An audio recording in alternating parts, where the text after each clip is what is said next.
lot of us have been involved in this for a very long time, and I understand that this might be hitting some of our colleagues a little fresher than certainly what those of us who have been diving into this for a number of years have been having to wrestle with. But this is an important, I think, an important statement for us with the Genius Act. Was it my first choice? No, the House was my first choice, a House version of that. But very satisfied with where we ended up on Genius. And my family's involved in construction back in Michigan. And we build houses, and the first thing you do is you pour the walls and the footings. That's the foundation, literally, and then you go from there. And I think that's what we're going to be working on next. Well, to build off of this, we're talking about the Genius Act. Unintended on the build off of it. Well, you're talking about the Genius Act and perhaps some of the changes that you didn't want to see made. But let's talk also about the Clarity Act, because now that heads to the Senate. What's your message to colleagues in that chamber when it comes to keeping that legislation perhaps as it is? Yeah, well, we think it's a good product. We certainly wouldn't have put it forward if we didn't. And again, a lot of time and effort has been put into this. And I get it. There's a lot of folks that are getting educated at a level that they maybe necessarily hadn't been at previously. And I'm not saying that about Senate banking or anything like that. I'm talking about general colleagues that have to then go out and vote for these things.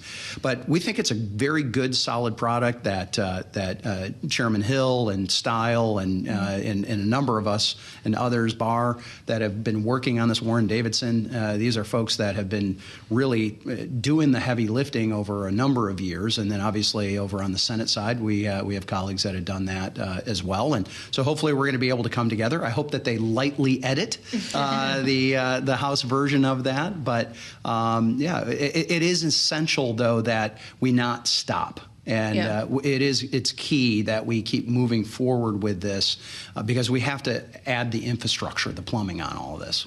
Well, and of course, the Clarity Act is supposed to divvy up authority between the SEC and the CFTC. Yeah. And the new SEC chair, Paul Atkins, actually joined our colleagues on Bloomberg Surveillance earlier today talking about how he's viewing this specifically. This is what he said. We are out to, obviously change direction at the SEC, and I think we've already done that. We're moving away from regulation through enforcement and uncertainty in the markets, especially with respect to cryptocurrencies and digital assets in general.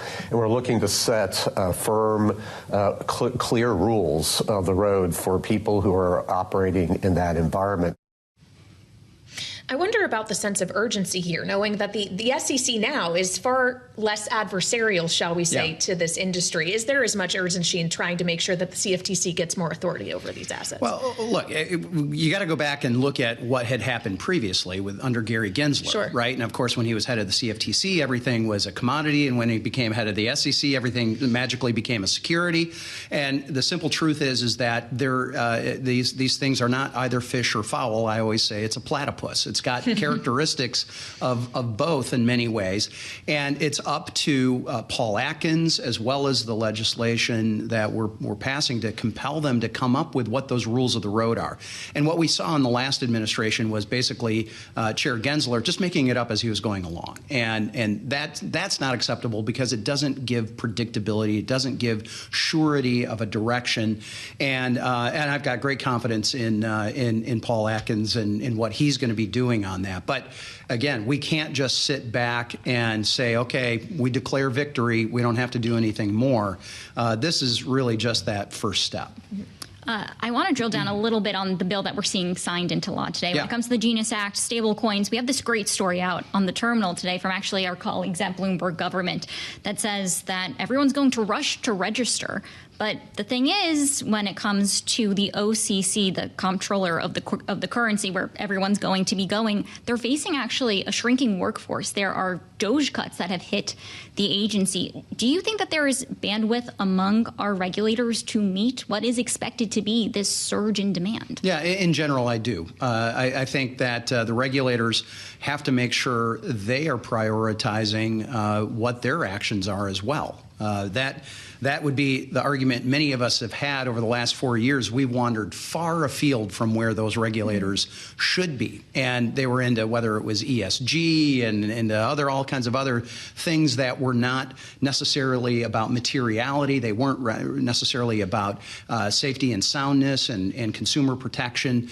And so, again, I think if they focus in, we're going to be fine on them being able to do that. Is there going to be this bump coming in? Of course. I mean, there's a lot of pent-up demand, and frankly, not many people bought the idea of just come in and register over the last 4 years, and all will be fine. I mean, that they didn't buy that, so there's a lot of people that were holding back, waiting for this moment so that we could get that clarity. And this is good for the U.S. dollar. It's good for our preeminence in the world. It adds to the safety and soundness of not just our currency and our money, but for those that are doing the investing. It makes it, not frictionless, but less friction in transactions. So I think this is going to be good for the economy as well.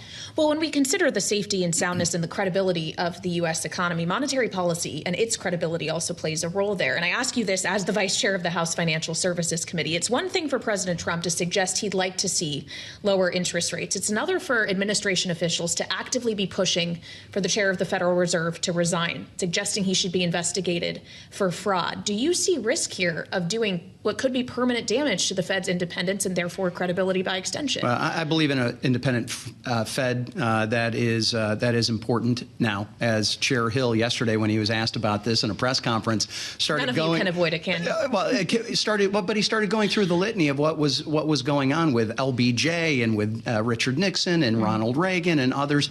Jimmy Carter. I mean, there's been plenty of pressure that has been applied to the Fed and Fed chairs and Fed officials over the decades, and because they are independent doesn't mean that they are somehow absent of any criticism or absent of any critique. And I think as we've seen a few folks sort of breathlessly say, the Fed chair is going to get fired, the president's going to do this. He himself addressed that, walked that back to add clarity to make sure that wasn't happening. And look, his term is going to be up soon. That's going to be the opportunity in my mind where the president's going to be able to really assert himself. Now, does it mean that he needs to do a better job? Yes.